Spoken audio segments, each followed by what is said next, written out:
Jananam sukadham maranam karunam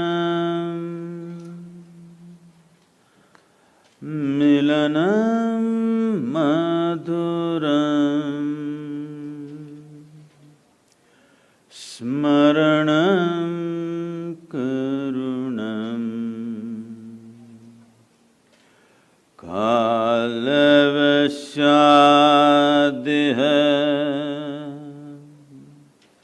sakalam karunam samayadipate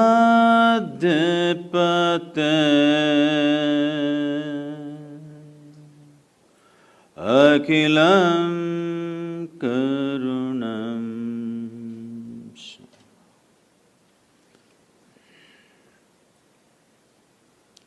Good morning everyone.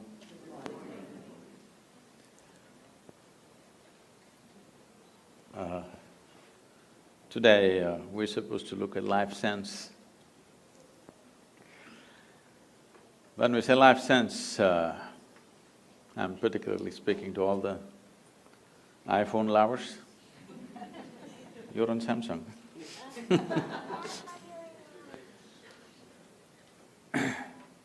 There is a gadget far more interesting than your phone. That's called the human mechanism. This is the gadget. Every other gadget is a small drop of this. So, when we say human being, I think for a long time, people have been looking at this human being with too much emotion and too much confusion. But the yogic sciences have always looked at the human being as the ultimate mechanism on this planet. When we say a mechanism, we're talking about something that can work systematically, something that can do things, something that can consistently produce something wonderful. If it is not a mechanism, that means it's one chaotic nonsense. So, there are both type of human beings. Some are just one chaotic nonsense, some have become wonderful mechanism, not because somebody has come with a great mechanism and somebody has not. All of us fundamentally have come with the same thing. Maybe on the level of our physical form and maybe on intellectual levels, there may be some differences. But essentially, all of us carry the same human mechanism. But why is it that one seems to be in a phenomenal state and another seems to be a total mess? There are many ways to look at it. One simple thing is, we can look at it this way: every human experience that human beings have. Here, the little children, you have to do something to make them unhappy right now. You have to do something to make them unhappy. But there are a whole lot of adults, you have to do something to make them happy. They've reversed the equation completely. At the age of 5, if you were this joyful, by the time you're 30, you should have been ecstatic, isn't it? If things happen in the right order. But for some reason, it's gotten reversed to most people. As I said, every human experience has a chemical basis to it. We can call it peace, we can call it joy, we can call it love, we can call it blissfulness, we can call it ecstasy, we can call it agony, anxiety, misery, stress, tension, whatever we want to call it. Every human experience has a chemical basis to it. Or in other words, what you call as myself right now is a chemical soup. The question is only, is it a great soup or a lousy soup? If I give all of you the same soup-making ingredients, do you believe that all of you will come up with the same kind of soup? No. 500 varieties of soups will happen, that's all that's happened. All of us have come here fundamentally with the same ingredients, just see in how many ways we have become. The reason is, We have been given such a complex mechanism, and do you agree with me, all the gadget lovers? I'm asking you. This is the most sophisticated machine on the planet. Do you agree with me? So I'm asking you, someone gave you such a complex and sophisticated machine, have you read the user's manual? No. So without the user's manual, if you operate something, how would you do it? By accident, something will happen. Once in a way it works. Once in a way something is working. And to make this human being happy in pursuit of human well-being, we've ripped the planet apart, all right? I want you to understand there is no ecological disaster on the planet. Ecological disaster is just a consequence of human beings not knowing how to be joyful by their own nature, because we are seeking it everywhere else except here. But all human experience happens from within. What happens here, if you try to cause it from outside, then you have to burn the planet definitely, and that's what we're doing. So ecological disasters have not happened because of something else, only in pursuit of human well-being, isn't it so? Hello? Yes.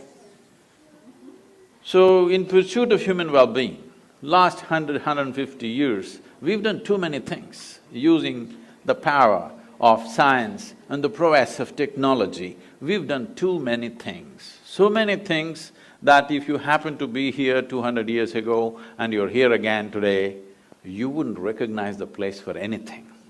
Everything has been changed. Because of this change, much comfort and convenience has come. When it comes to comfort and convenience, we are definitely the most comfortable generation ever. Do you agree with me? I'm asking even those who are standing.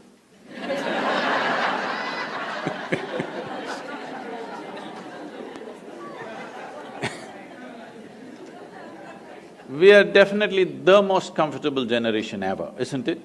But we cannot claim we are the most joyful, we cannot claim we are the most loving, we cannot even claim we are the most peaceful. To be peaceful and happy, today I'm sure many people are propagating this, and even the so-called spiritual leaders are going about saying, peace is the ultimate goal of life. Such people will only rest in peace.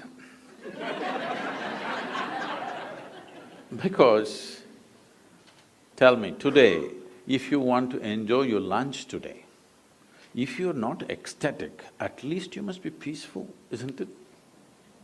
Hello? If you're not in some state of ecstasy, at least you must be peaceful to enjoy the food that you eat, isn't it? So I'm asking you, to be peaceful, to be happy, is it the ultimate goal of your life or is it a fundamental requirement of your life? It is a most fundamental requirement. If you're not even peaceful, I don't know how many have died under your care.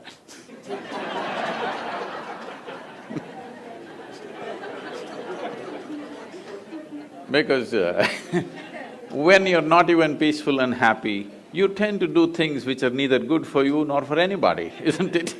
This is the nature of the human being. When we are not peaceful and happy, don't we tend to do things which were not good for us and not good for anybody? Now, this peace has been taken to heaven.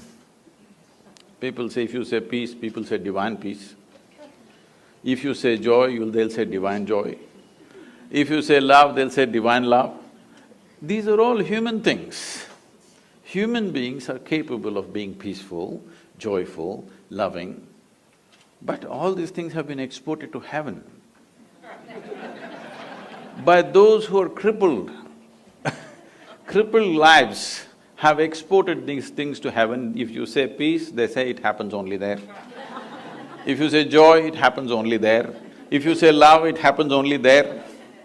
Even your dog is capable of being loving, isn't it so? You don't have to reach as far as God to know love. A dog will do it, yes? Consistently, yes or no? If you get yourself a dog, 12 years guaranteed love affair or no? Yes? I wouldn't say the same thing about everybody else, but there is no guarantee about others, but a dog is a guaranteed love affair, isn't it? Now, these things have been raised like this. You know, I was to speak at Tel Aviv. I was flying out of Atlanta. I was to land there in the morning and speak at 6:30 in the evening, but then I land up there at 6 o'clock in the evening because of some flight delays. And I'm quickly changing in the airport to rush to the venue because in these 34 years I have not been late to a single appointment in my life, so I don't want to break this. So I'm quickly changing and rushing. And I'm famished because I'm traveling by an American airline, there's nothing edible on the plane, you know? There's nothing edible on the plane. So I'm really famished. And when I go to the venue, to my joy, I find the venue is a very fine restaurant. Life can't get better. When you're so hungry, they've taken you to a restaurant straight. So, people are coming in and greeting me. One man comes up and says, "Shalom." I ask him, "What does it mean?" He says, "This is the highest way of greeting." I said, "Well, that's your opinion, what does it mean?" He said, "No, this is really the highest way of greeting." I said, "All right, but what does the word mean?" He said, "It means peace." I said, "Why would peace be the highest way of greeting unless you're born in Middle East?"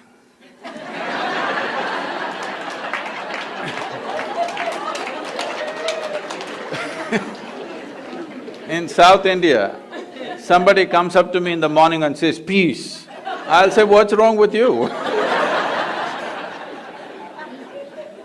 So I'm saying anything that you are deprived of will slowly rise to heaven. Everything that human beings are talking about, everything that human beings have attributed to their gods, everything that human beings have exported to heaven, these are all human qualities. Yes? Those who made themselves incapable, they're talking it'll happen somewhere else.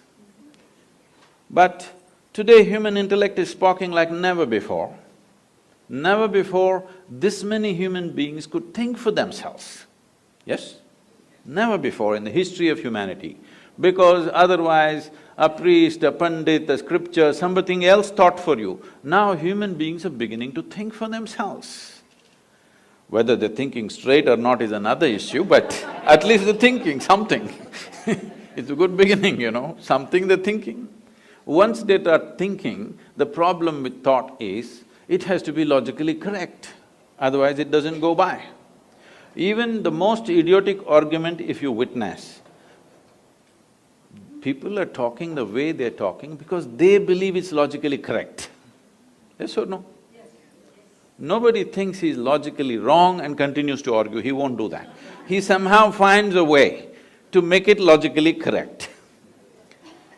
So, once this happens, that human intellect begins to fire like this, even if God comes and stands here and speaks, unless he makes sense, people will reject him.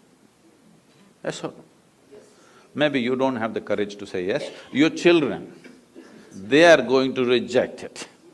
Unless it makes sense to them, they're going to reject it. Yes or no? So once they reject it, it may so happen, heavens will crumble. Heavens will fall down. You know what is in heaven?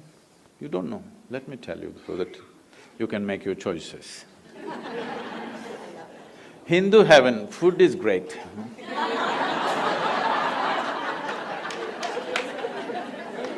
Because Nala himself cooks for you there. Nala himself cooks, he is the best chef in the universe. So food is very good. If you're a foodie, you must go to Hindu heaven. In another heaven, in the clouds, white-gowned ladies are floating. If you like that kind of ambience, you can go there. In another heaven, you'll have virgin problems. If you want to encounter that, you can go there. Only problem is, what is the qualification for you to get there? This happened in a Sunday school in Alabama, Anybody from Alabama? Yes. Oh. I would have chosen another state if you had told me you're here.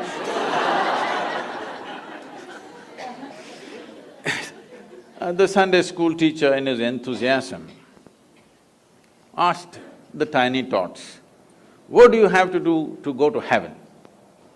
Little Mary stood up and said, "If I scrub the church floor every Sunday morning, I will go to heaven." Absolutely. Another little girl stood up and said, "If I share 50% of my pocket money with my less privileged friend, I will go to heaven." Absolutely.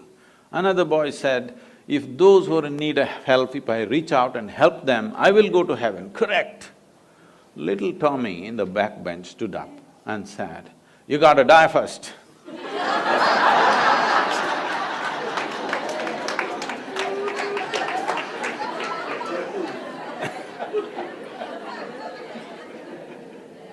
So you got to die first, that is the basic qualification, all right? So when you die, depending on your culture, we'll either bury you or burn you or feed you to the birds. One of the things we will do to you, yes? It is the or in other words, anyway, your body, we put it back into this earth because this body is something that you borrowed from this planet, isn't it so? You're on loan. If you were planning to take it to heaven, you're a willful defaulter, you know? Yes? It's good to pay this back, isn't it? What we have taken, we can use it well. When it's time, we must pay back the loan or no? Put it back into the earth. Whether you like it or not, they will. So once you left your body here, what will you do with good food and virgins and all this stuff? These are all problems that people have when they have a body, isn't it? Once you put the body here, what will you do with all these things? So I'm saying, once intellect fires big time, we have kept it down because if you ask questions, we would have you dead for a long time. Please understand. With this we had kept it down, but we can't keep it down anymore. Now people will ask all kinds of things. When they ask 2, 3 questions, heavens will crumble. Heavens may crumble, but human longing to experience something more will not go. The human longing to experience something will always be there. If you take away the hope that somewhere else it's going to happen to you, people will start seeking solutions here. When they start seeking solutions here, if you don't show them a way, if you don't show them a way which is logically correct and scientifically ascertainable way, where you can take charge of your inner experience and cause the kind of experience that you want to be in, if you don't teach them the ways, if you don't give them the technologies for inner well-being, then I would say in another 60 to 80 years' time, 90% of the humanity will seek chemical solutions. They will be either on drink or drug. Tell me, most of you, whatever your age right now, when you were 20 years of age, how many people were drinking and drugging on this planet? Today, how many people are doing? Has it gone up by 1000% at least? Yes. 10 times over or more? It has. This is because people are seeking solutions here, because slowly all these people are losing faith that somewhere else it'll be better. They're trying to make it better right here. If you don't show them the right way, they will somehow try to do it. Now, I'm not looking at this as a moral issue. 90% of the people being on drink and drug is not a moral issue for me. One responsibility we have as a generation of people is that when we leave, we have left a generation which is at least one step better than us. This is a fundamental responsibility we have as a generation. But when we leave, if we are all on 90% of us or on drink and drug, when we will leave a worse generation than us, because we will become incapable of even producing a better generation. And this will be a complete failure of who we are, everything that we worked for, the development of civilizations, all this will go waste if 90% of the population goes on this. In New York City, what do you think is the percentage? I'll leave it to you. People from New York tell me. What do you think is the percentage who are seeking some kind of chemical solution for their experience to make themselves peaceful? They have to drink something or pop something. What do you think is the percentage?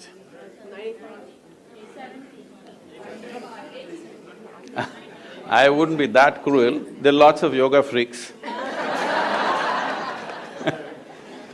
But it's a big percentage, not a percentage to ignore anymore, isn't it? It's like, those of you who come from India anyway, all of you are largely, when you were growing up as children, there were few drunkards in the town. Yes? 1, maybe 2%, they are drunkards, they're not normal people. But they are the normal ones now. There are a few who don't drink, who are freakish. There are 2% freaks who don't drink anymore. So, this is not a moral thing. This is just that you have become incapable of dealing with yourself. That is a fundamental thing. See, what amazes me is people live here 50, 60, 70 years. They are 60, 70 years of age, still they do not know how to deal with their own thought and their own emotion. This you may think is normal, is not normal, I'm telling you. If you do not… See, these are the basic faculties that you have. A human being can think about anything he or she wants, can emote in many strong ways. If these thoughts and emotions don't work for you, they're working against you, that means you have not figured the fundamentals of being human, isn't it? You would have been peaceful if you were born as an earthworm or something. The problem is, right now, human beings are not suffering something that they don't have.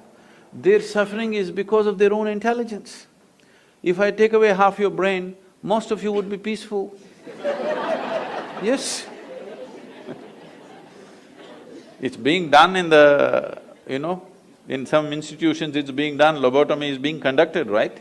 When somebody cannot control themselves at all, pull off a part of the brain, they're quite peaceful. I think people are even suggesting it's time we do it when the children are born. If you take off certain things, criminal attitudes will go, this will go, that will go. People are suggesting such things, responsible medical institutions are suggesting such things. If you cripple everybody, there may be no crime in New York City. If you cut off everybody's legs or you take off everybody's head, there'll be no crime at all. But it will also take off the possibility. It may take off some small problem, but it will take off the possibility of being human, isn't it? To be a full-fledged human being is important. If you want to be a full-fledged human being, there are two fundamental things.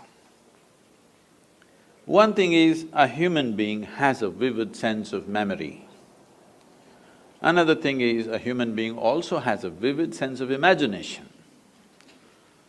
Whatever suffering you go through, you may call it stress, anxiety, tension, misery, grief, whatever you want to call it, essentially it is just this. You have still not figured how to handle your memory, how to handle your imagination. That's all you're suffering. What happened 10 years ago, you can still suffer, isn't it so? What may happen day after tomorrow, you already suffer. That means you are capable of suffering the non-existential. You are capable of suffering something that does not exist. I'm sure there are psychiatrists in the group, are they? Okay. This even by medical definition, if somebody is suffering that does not exist, do they qualify? Do they qualify or no? They do qualify as patients, right? That's all I'm saying. I'm saying, if you start suffering something that does not exist, that means you even medically you qualify as a case. Case number whatever.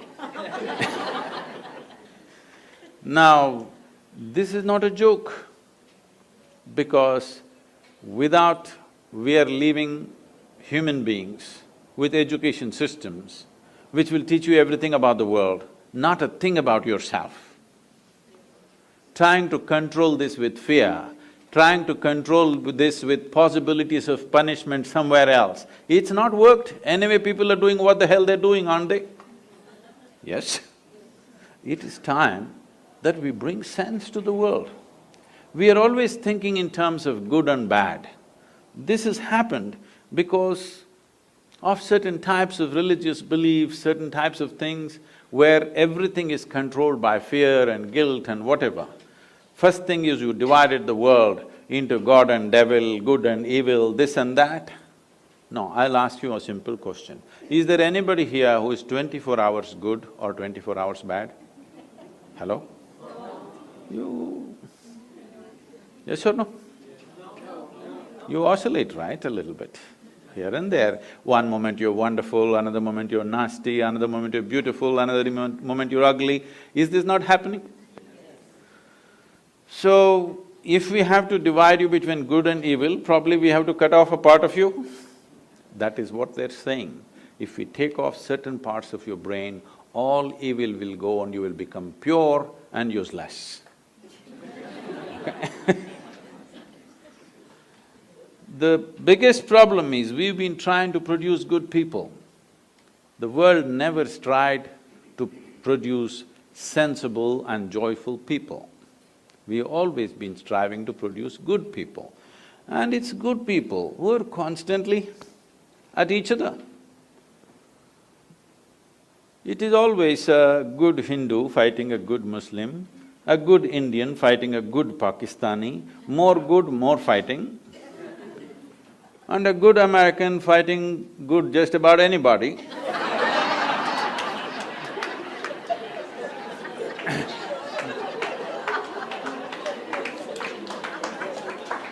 Because the more good you think you are, more confrontational you have become. Please see this. The more good you think you are, you naturally become more confrontational with just about anybody around you. If you think you're very good, how this has come to you in your mind is, you look at these people, she's not okay, she's not okay, she's not okay, he's not okay, he's not okay. Compared to all these people, I'm good, I'm very good means nobody is good. Nobody is okay. Nobody is okay is not a question of goodness, it's a question of madness. The madness has settled in. This has to go means human consciousness has to rise. You have to look at this tremendous possibility that we have come with. And is it true? Can you see me at least? Hello, everybody? Yes. Even if you're not listening, can you see me?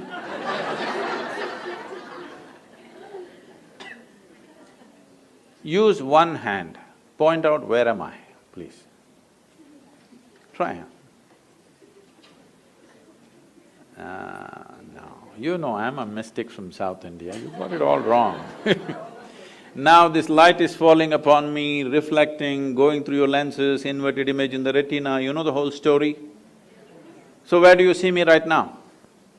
Within yourself. Where do you hear me right now? Within yourself. Where have you seen the whole world? Within yourself. Have you ever experienced anything outside of yourself? Have you? Right now, someone sitting next to you, if they touch your hand, you think you're experiencing their hand. No. You're only experiencing the sensations in your hand, isn't it?